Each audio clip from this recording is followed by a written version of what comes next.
बोलिए श्री राधा वल्लभ सरकार की जय।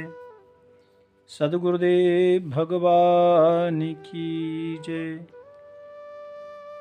ना गुरुरधिकं तत्त्वं ना गुरुरधिकं तपः ना गुरुरधिकं ज्ञानं तस्मै श्री गुरवे नमः।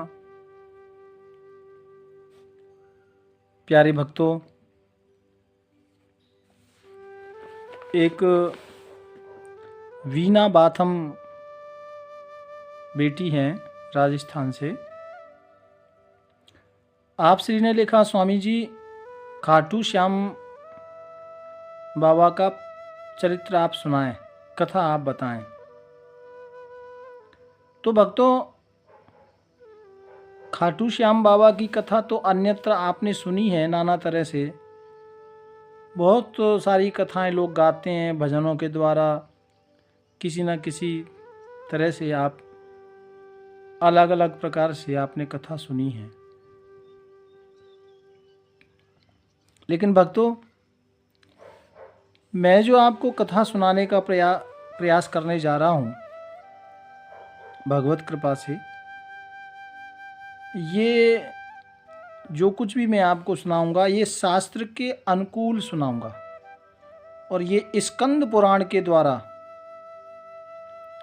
इसमें मुझे बड़ा समय लगा खोजबीन करने में, तो पता लगा स्कंद पुराण में बाबा के बारे में थोड़ी कथा आई है। प्यारे भक्तों, क्योंकि शास्त्र कभी झूठ नहीं बोलता। कई बार आंख धोखा दे सकती है भक्तों, आंखों से भी धोखा हो सकता है, लेकिन शास्त्र धोखा नहीं दे सकता। और कभी कभी आंखों से देखा हुआ गलत हो जाता है भक्तों, लेकिन शास्त्र से देखा गया या शास्त्र का बोला गया झूठा नहीं होता भक्तों। क्योंकि शास्त्र यानी भगवान और भगवान यानी शास्त्र। शास्त्र स्वयं भगवत स्वरूप है। तो प्यारे भक्तों, खाटू श्याम बाबा का पावन चरित्र आप श्रवण करने जा रहे हैं। ये शास्त्र के अनुकूल मैं आपको सुनाने का प्रयास कर रहा हूं। प्यारे भक्तों, महाभारत काल में भीमसेन महाराज जो थे, उनके पुत्र घटोत्कच और घटोत्कच के ही पुत्र श्री वरवरीक, आप श्री की माता का नाम था कालकंटक कटा। ये वरवरीक की जो माँ है उनका नाम है, और ये मुरुदैत्य की कन्या थी भक्तों। और मुरुदैत्य को भगवान ने मारा था, तो कई बार वरवरी की माता श्री को मोरवी भी कहा जाता है। मोरवी नाम से भी कई लोग जानते हैं। अन्य कई नाम थे आप श्री के, लेकिन कालकंटक कटा ये नाम शास्त्र में स्कंद पुराण में बताया है भक्तों। तो ये मुरुदैत्य की जो कन्या थी, उनका विवाह घटोत्कच के साथ हुआ, और घटोत्कच के ही पुत्र बनकर श्री वरवरीक जी महाराज का जन्म हुआ, प्राकट हुआ। और वही आगे चल के खाटू श्याम बाबा के नाम से आप श्री की ख्याति हुई। आजकल हम जो जानते हैं, सीकर जिले में जितनों सब दर्शन करते हैं खाटू श्याम बाबा, वो खाटू श्याम बाबा के नाम से आप श्री की ख्याति हुई भक्तों। प्यारे प्रभु प्रेमियों, इसी पवित्र वंश में यानी पांडवों के पवित्र वंश में वरवरीक महाराज का प्राकट हुआ, जन्म हुआ भक्तों। और इनकी जो दादी थी वो भी बहुत बड़ी सिद्धा थी भक्तों। हिडिंबा वो बहुत बलवान भी थी और बहुत सिद्धा भी थी। इनके दादाजी भी बहुत सिद्ध थे और जो बर्बरीक जी महाराज की जो माता थी वो भी परम सिद्ध थी भक्तों, और बहुत ही ताकतवर थी, बलवान थी। प्यारे प्रभु प्रेमियों, आगे हम श्री बर्बरीक जी महाराज के पावन चरित्र का श्रवण करें, उससे पहले वहाँ के स्थान के बारे में जानें कि शास्त्र में उस स्थान का नाम क्या है, स्थान की महिमा। प्यारे भक्तों, स्कंद पुराण के अनुसार स्तंभ तीर्थ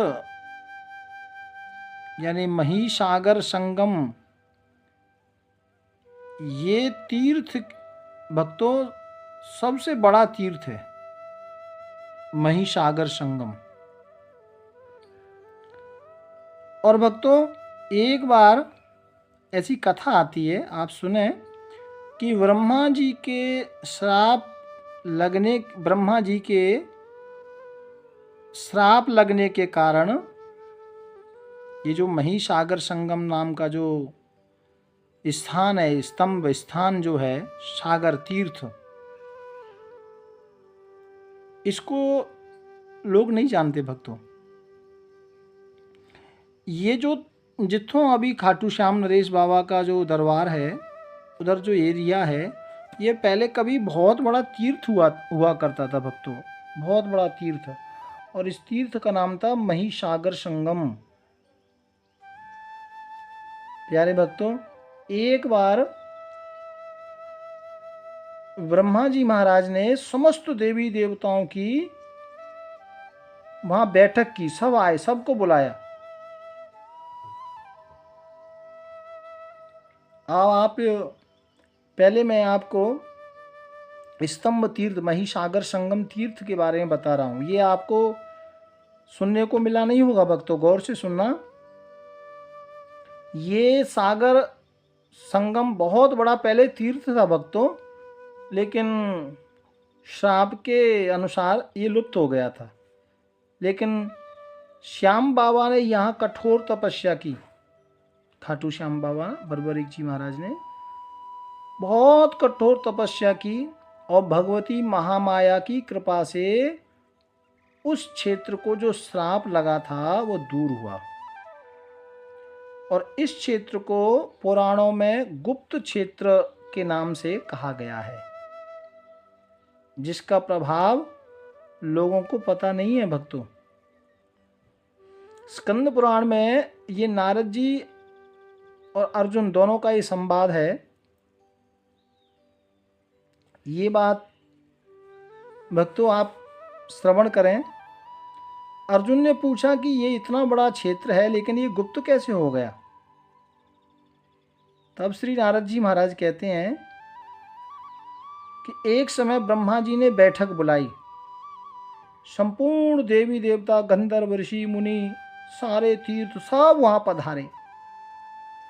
अच्छा भक्तों, देवी देवता वहां आ गए, और क्योंकि सारे जितने भी तीर्थ थे वो तीर्थ भी वहां पधारे। अच्छा, तीर्थ राज जब वहां पधारे तो सभी देवता स्वागत के लिए खड़े हो गए, सबने प्रणाम किया। भक्तों, तीर्थों की बड़ी महिमा है। कई बार ध्यान रखना, आप तीर्थ जाएं, तीर्थ यात्रा जाएं, तो भी अपने घर के तीर्थों का पहले दर्शन करें। आप कभी तीर्थ यात्रा जाते हैं ना, किसी धाम जाते हैं, तो पहले अपने घर के देवी देवताओं का दर्शन करें, और लौटने के बाद भी अपने तीर्थ यानी घर के देवी देवताओं का दर्शन करें। देखिए, तीर्थ का मतलब है जो आपकी पूजनीय जगह है ना। और तीर्थ को, अपने तीर्थ को पहले प्रणाम करें। तो तीर्थ जब वहां पधारे भक्तों, तो सब देवताओं ने स्वागत किया। अच्छा, नियम ये होता है कि जैसे अपने घर में कभी कोई संत महापुरुष आते हैं ना, तो जल का अर्घ दिया जाता है। मैंने भी कई बार देखा है, कहीं जाना होता है तो एक लोटा में पुष्प डाल के थोड़ा जल का अर्घ देते हैं। और पहले कोई भी अपने घर में भी गुरु, सदगुरु, महागुरु और कोई संत आते हैं तो पहले अर्घ दो, ऐसा शास्त्र का ये नियम है भक्तों। तो ब्रह्मा जी के द्वारा वहाँ मनसपुत्र श्री पुलस्त जी महाराज वहाँ थे, तो आप श्री के द्वारा वहाँ अर्घ लेकर के तीर्थों का स्वागत करने के लिए ब्रह्मा जी अर्घ लेके खड़े हैं। अब लेकिन तीर्थों की संख्या बहुत है भक्तों। अब वहाँ एक समस्या है, क्योंकि एक एक करके अर्घ देंगे तो बड़ा समय लगेगा। तो ब्रह्मा जी ने पूछ लिया कि आप समस्त तीर्थों का स्वागत है, लेकिन आपसे निवेदन ये है कि सबसे पहले अर्घ किसे दिया जाए, और यह तुम में सबसे बड़ा कौन है जिसको एक को हम अर्घ दे दें तो सबको लग जाए या सबके यहाँ मान हो जाए। प्रथम किसको दिया जाए, प्रथम अर्घ का अधिकारी कौन है, ऐसा ब्रह्मा जी ने तीर्थों को प्रश्न किया। अब भक्तों यहाँ एक संकट पैदा हो गया। संकट ये है कि अब कौन कहे कि मैं बड़ा हूं, क्योंकि उसमें तो फिर जो कहेगा उसी को फिर अच्छा थोड़ी लगेगा। अब सब तीर्थ आश्चर्यचकित पड़ गए। अब सब विचार करने लगे, यदि मैं कहूँगा कि मैं बड़ा हूँ तो इसमें मेरी बदनामी होगी, और ऐसा तो सभ्य व्यक्ति कोई, सभ्य देव कोई कर नहीं सकता। लेकिन यहाँ एक समस्या और भी है, क्योंकि ब्रह्मा जी पूछ रहे हैं। देखो, बड़े जब पूछते हैं, माता पिता कोई बात पूछते हैं, सदगुरु कोई बात पूछते हैं, तो उसका उत्तर देना भी जरूरी है। यदि उत्तर नहीं देते हैं तो भी तो अच्छी बात नहीं है ना। तो ब्रह्मा जी ने कहा कि बताओ आप में सबसे बड़ा कौन है, सबसे पहले मैं किसे अर्घ दूं, और ऐसा क्या, क्योंकि आप सब बहुत हैं, ऐसा क्या करूं कि एक को अर्घ देने से सबको लग जाए। प्यारे प्रभु प्रेमियों, अब सब एक दूसरे को देख रहे हैं, कौन निर्णय ले कि सबसे पहले अर्घ किसको दिया जाए। बड़ी समस्या है भक्तों। अब बोलना तो पड़ेगा किसी ना किसी को, और बोलने से का अपराध भी लगेगा, क्योंकि वो, इसका मतलब ये है कि वो कहता है मैं सबसे बड़ा हूं, तो इसमें अहंकार भी झलकता है। तो वहां एक महिसागर नाम के तीर्थ वो खड़े हो गए, और वो कहते हैं ब्रह्मा जी को कि अर्घ आप मुझे अर्पित कर दो। अच्छा, ये महिसागर तीर्थ की भावना ये नहीं थी भक्तों कि मैं सबसे बड़ा हूं, मेरी पूजा पहले करो, ऐसा नहीं था। भावना सिर्फ उनकी ये थी कि भाई किसी ना किसी को तो बोलना पड़ेगा, और इतने करोड़ तीर्थ यहाँ आए हैं, कोई बोल नहीं रहा है तो जवाब तो मुझे देना ही चाहिए। ऐसा विचार करके वो महिसागर नाम के तीर्थ ने कहा कि ये अर्घ आप मुझे दे दो। तो ब्रह्मा जी कहने लगे कि ये अर्घ आपको क्यों। तो महिसागर नाम के तीर्थ ने कहा कि जितने भी यहाँ तीर्थ हैं, मेरी करोड़ कला की बराबरी, एक छोटे अंश की बराबरी ये कोई तीर्थ कर नहीं सकता। क्योंकि ब्रह्मा जी ने ये पूछा ना कि तुम बड़े कैसे हुए बताओ। तो महिसागर तीर्थ ने कहा कि मेरी करोड़ों जो तरंगे हैं, ये जो मेरा विस्तार है, ये जितने तीर्थ यहाँ बैठे हैं उसका कोई बराबरी नहीं कर सकता। ऐसा उन्होंने उत्तर दिया। प्यारे भक्तों, तो ब्रह्मा जी ने पूछा कि तुम बड़े कैसे हो, बताओ। तो महिसागर नाम के तीर्थ ने कहा कि पूर्व काल में एक इंद्रद्युम्न नाम के राजा हुए। ये इंद्रद्युम्न नाम के राजा जिन्होंने भगवान जगन्नाथपुरी को बसाया था, उड़ीसा में जो जगन्नाथपुरी है ना, वो इंद्रद्युम्न नाम के राजा ने ही बसाया था भक्तों। तो कहा उन्होंने तपस्या की और उनकी तपस्या से सारी पृथ्वी नदी बन गई, नदी बन गई, सारी पृथ्वी के अंदर जल हो गया।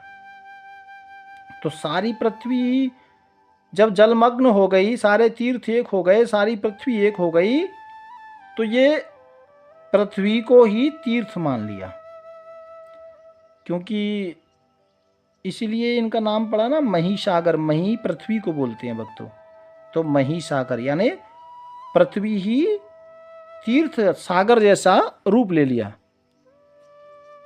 प्यारे भक्तों, तो कहते हैं इसीलिए पूरी पृथ्वी का जो सबसे बड़ा सागर है महिसागर, वो मेरा नाम है। पृथ्वी देवी का विस्तार इतना बड़ा हो गया कि वो तीर्थराज के समान ही सारी पृथ्वी हो गई थी। इसीलिए, और देखिए पृथ्वी देवी का नाम मही है, सारी पृथ्वी पर जल हो गया, इसलिए महिसागर नाम से सब लोग जानते हैं। और तीर्थों का जो राजा है भक्तों, वो है समुद्र, क्योंकि सारी नदी कहाँ गिरती हैं? समुद्र में, और वो सब समुद्र में मिल गई। इसलिए महिसागर संगम ये नाम पड़ा। तो महिसागर संगम नाम के जो तीर्थ थे, तीर्थराज थे, उन्होंने कहा कि अब आप बताओ मैं बड़ा हूं या ना। तो सब मौन रहे, किसी ने कुछ बोला नहीं। तो भक्तों ब्रह्मा जी शांत हो गए, देवता शांत हो गए, लेकिन ब्रह्मा जी के पुत्र धर्म वहां विराजमान थे। उन्होंने ये महिसागर तीर्थ को, उनको लगा कि इन्होंने और समस्त तीर्थों की निंदा की है या निंदा कर डाली, तो उन्होंने श्राप दे दिया। और श्राप ये दे दिया कि तुम्हें इतना अपनी बड़ाई तुम कर रहे हो, अहंकार हो गया है, जाओ तुम लुप्त हो जाओगे, समाप्त हो जाओगे। तो धरती का सबसे बड़ा तीर्थ उनको कहा कि तुम लुप्त हो जाओगे, आपको लोग जानेंगे नहीं। इसीलिए ये गुप्त क्षेत्र के नाम से, शुद्ध क्षेत्र के नाम से ये विख्यात हुआ। भक्तों, उसी तीर्थ को श्राप मुक्त किया था श्याम बाबा ने।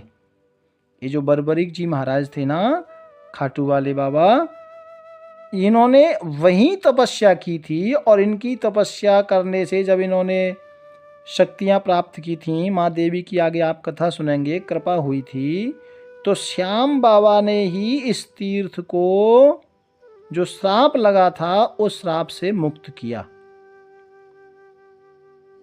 तो वो कैसे किया? तो कहा कि जब धर्म ने श्राप दिया था महिसागर तीर्थ को, तो वहां स्वामी कार्तिकेय जी विद्यमान थे। तो कार्तिकेय जी महाराज ने कहा कि देखो आपने श्राप देके ठीक नहीं किया, ये छोटी सी बात पर आपको श्राप नहीं देना था। तब जाकर के धर्म राज महाराज ने कहा कि ठीक है, ये श्राप में, क्योंकि श्राप तो लग गया, ज़्यादा कुछ हो नहीं सकता, लेकिन मैं ये आशीर्वाद भी देता हूँ कि समय आने पर ये मेरा श्राप, ये तीर्थ समय आने पर मेरे श्राप से मुक्त हो जाएगा। कैसे हो जाएगा? तो उसके लिए कहा गया कि आगे चल के एक महान कालांतर में महान महापुरुष यहाँ तपस्या करेंगे और उनके तपस्या तपस्या करने, उनको सारी सिद्धियां यहाँ पर प्राप्त हो जाएंगी और उनके तपस्या करने के बाद में यह क्षेत्र स्वयं अपने स्वरूप में प्रकट हो जाएगा। और वो महापुरुष कोई और नहीं है भक्तों, वही खाटू वाले श्याम बाबा हैं। और बस वो आप खाटू श्याम बारे बाबा ने जितों तपस्या की थी भक्तों, वही क्षेत्र धीरे धीरे आज ख्याति की ओर बढ़ रहा है। ये सबसे बड़ा तीर्थ था भक्तों, इसके बारे में किसी को नहीं पता। हाँ, और इसके लिए कहा गया है, इस तीर्थ के लिए, कि शनिवार की अमावस्या, किसी भी महीने में शनिवार की अमावस्या को जो महिसागर संगम में स्नान करेगा तो उसका फल बताया है। द्वारिका में जाकर के 10 बार दर्शन स्नान करना, पुष्कर में 7 बार, प्रयागराज में 8 बार दर्शन का जो फल होता है ना, वो महिसागर संगम में 1 बार स्नान करने का फल मिल जाता है। प्यारे भक्तों, इसी महिसागर तीर्थ क्षेत्र को बर्बरीक महाराज ने अपनी तपस्या के लिए इसी स्थान को चुना था और तपस्या के प्रभाव से पुनः ये तीर्थ प्रकट हो गया। तो धरती का सबसे बड़ा जो तीर्थ है महिसागर तीर्थ, ये श्री बर्बरीक जी महाराज यानी खाटू श्याम बाले बाबा की तपस्या से वापस अपने स्वरूप में आ गया। तो ये बात श्याम बाबा की कथा आपने अनेक तरह से सुनी है, लेकिन ये स्कंद पुराण के अनुसार मैंने आपको सुनाई है। मुझे लगा कि जन्म की कथा करने से पहले या और आगे की कथा करने से पहले आपको उस भूमि का क्या महत्व है, वो महात्मा, उस जगह का महात्मा आपको सुनाने का प्रयास किया है भक्तों। ये बहुत विशेष बातें हैं उस जगह की, ठीक है ना, खाटू धाम की, जो कोई जानता नहीं है भक्तों। प्यार से बोलो राधे राधे। आगे हम श्री बर्बरीक जी महाराज यानी खाटू श्याम भगवान की जन्म की कथा श्रवण करेंगे। भाव प्यार से राधे राधे राधे राधे।